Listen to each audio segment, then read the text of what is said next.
आज आम जाना इंडिया पोस्ट भारतीय डाकर सब पॉपुलर गोटे स्कीम अच्छी पब्लिक प्रोविडेंट फंड ता विषय तार मिनिमम डिपोजिट होची 500 गोटे फाइनेंशियल ईयर रे 500 टका मिनिमम मैक्सिमम बांधि पारे 1,50,000 तार रेट ऑफ इंटरेस्ट बर्तमान अच्छी 7.1% अच्छी आमर 1 जनवरी 2023 रु इंटरेस्ट हूँ आम tax free under income tax act आर एज रो किसी लिमिट ना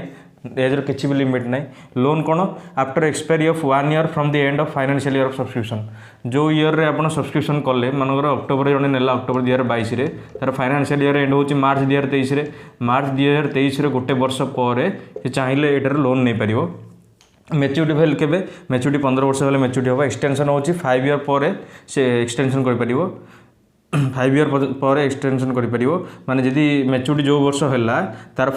जे वर्ष भितर से चाहिए 5 ईयर एक्सटेंड कर पारिबो प्री मैच्योर क्लोजर होची आफ्टर 5 इयर्स माने से खाली खाता खोलिबार 5 वर्ष पर जने प्री मैच्योर क्लोजर कर पारिबो तो आम रेकमेंड करछु इन्वेस्ट करंतु आपन बेटर फ्यूचर पय चिल्ड्रन मानकर ए पीपीएफ स्कीम को थैंक यू।